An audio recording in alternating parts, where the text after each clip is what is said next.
Hello everyone, I am Akshita Yadav and my topic is pharmacokinetics. We will study biological membrane and transport systems. What is pharmacokinetics? It is the quantitative study of drug movement in, through and out of the body. Pharmacokinetic considerations determine the route of administration, dose, latency of onset, time of peak action, duration of action and frequency of administration of drug. As we can see in this diagram, the drug is absorbed, then it is transported to the blood. It is distributed to the site of action or to the storage tissue.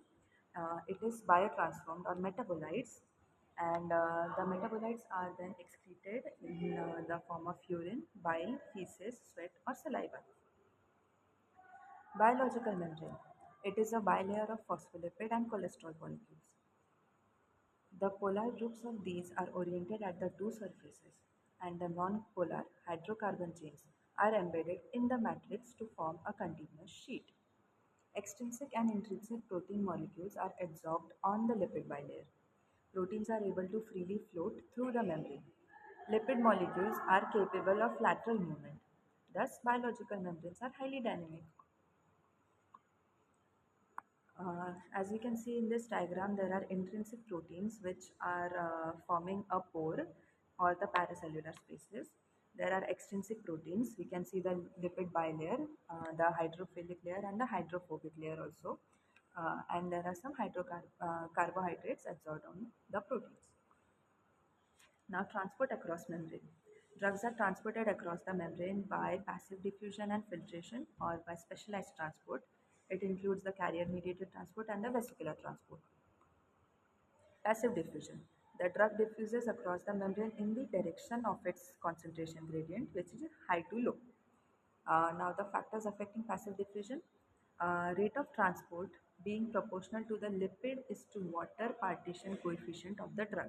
What does it mean? The higher lipid content, the easier it will get transported. Now, greater the difference in the concentration of the drug on the two sides of the membrane, faster is its diffusion. Acidic drugs, example aspirin, are largely unionized as at acid gastric pH and are absorbed from the stomach, while bases, example atropine, are largely ionized and are absorbed only when they reach the intestines. We can see in this diagram that the more lipid soluble drug, which is the red color molecule, it gets transported by passive diffusion, and the non-lipid soluble drugs, which is the blue color molecule, it gets absorbed by the aqueous pore or paracellular spaces, and that process is called filtration. Specialized transport. This can be either carrier mediated or by vesicular transport, that is endocytosis and exocytosis. Carrier mediated transport. All cell membranes express a host of transmembrane proteins which serve as carriers or transporters. Transporters combine transiently with their substrate, which means they combine for a very short period of time. They undergo conformational changes, carrying the substrate to the other side of the membrane, where the substrate dissociates and the transporter returns back to its original state. Carrier transport is specific for the substrate, it is saturable, it is competitively inhibited by its analogues, and is much slower than the flux through the channels. Depending on the requirement of energy, carrier transport is of two types. Facilitated diffusion. The transporter operates passively without needing energy and translocates the substrate in the direction of its electrochemical gradient. In the direction, okay? Now, example, the entry of glucose into fat and muscle cells by the glucose transporter GLUT4. Active transport. It requires energy, it is inhibited by the metabolic poisons, and it transports the solutes against its electrochemical gradient. Example, levodopa and methyldopa, they are actively absorbed from the gut by aromatic amino acid transporters. Vesicular transport. Certain substances with large or impermeable molecules are transported inside the cell, endocytosis, or extruded from it, exocytosis, by enclosing the particles into tiny vesicles. We can see that in this diagram as well.